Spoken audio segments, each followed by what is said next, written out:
मैं सफल होने के लिए कुछ भी करूँगा। उसे अपना बनाने के लिए वो किसी भी हद तक जा सकता है। आजकल पैसा कमाने के लिए लोग किसी भी हद तक चले जाते हैं। इस तरह के सेंटेंसेस में हम कुछ पाने या करने के लिए किसी भी हद तक जाना, इसके लिए लिखना होगा गो टू एनी लेंथ्स। आइए इसके स्ट्रक्चर को समझते हैं। सबसे पहले आप लिखेंगे सब्जेक्ट, इसके बाद सब्जेक्ट के अकॉर्डिंग हेल्पिंग वर्ब, फिर आपको लिखना होगा गो टू एनी लेंथ्स, इसके बाद टू और लास्ट में अदर वर्ड्स। आइए इसको एग्जांपल्स और बेहतर से समझ लेते हैं। मैं सफल होने के लिए कुछ भी करूंगा। I will go to any lengths to be successful. उसे अपना बनाने के लिए वो किसी भी हद तक जा सकता है। He can go to any lengths to make her his। आजकल पैसा कमाने के लिए लोग किसी भी हद तक चले जाते हैं। Nowadays people go to any lengths to earn money। अपने बच्चों की ख्वाहिश पूरी करने के लिए माँ बाप कुछ भी कर जाते हैं। Parents go to any lengths to fulfill children's wishes। काम से बचने के लिए वो किसी भी हद तक चला जाता है। He goes to any lengths to avoid work। वो मुझसे शादी करने के लिए किसी भी हद तक जा सकती है। She can go any lengths to marry me। एक होमवर्क आपके लिए जिसका रिप्लाई आपको इसी वीडियो के कमेंट सेक्शन में करना है।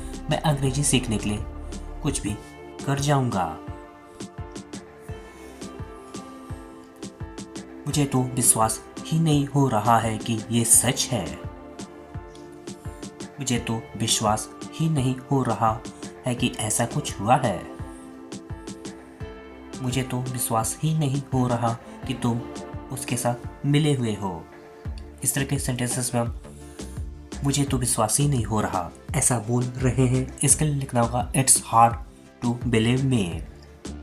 आइए इसके स्ट्रक्चर को समझते हैं। सबसे पहले आप लिखेंगे it's hard to believe me, इसके बाद डैट, इसके बाद आगे के सेंटेंस को लिखेंगे जो सेंटेंस आपको बोलना है। आइए इसको एग्जांपल्स और अच्छे से समझ लेते हैं। मुझे तो विश्वास ही नहीं हो रहा है कि ये सच है। It's hard to believe me that it's true. मुझे तो विश्वास ही नहीं हो रहा है कि ऐसा कुछ हुआ है। It's hard to believe me that something like this has happened। मुझे तो विश्वास ही नहीं हो रहा है कि तुम उसके साथ मिले हुए हो।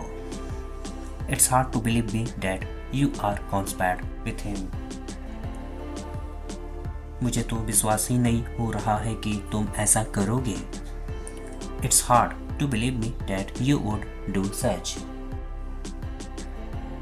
मुझे तो विश्वास ही नहीं हो रहा है कि वो इस दुनिया में नहीं है। It's hard to believe me that he is no more in the world। तो विश्वास ही नहीं हो रहा है कि राहुल ने शादी कर ली। It's hard to believe me that Rahul got married। एक होमवर्क आपके लिए जिसका रिप्लाई आपको इसी वीडियो के कमेंट सेक्शन में करना है। मुझे तो विश्वास ही नहीं हो रहा है कि भारत मैच हार गया।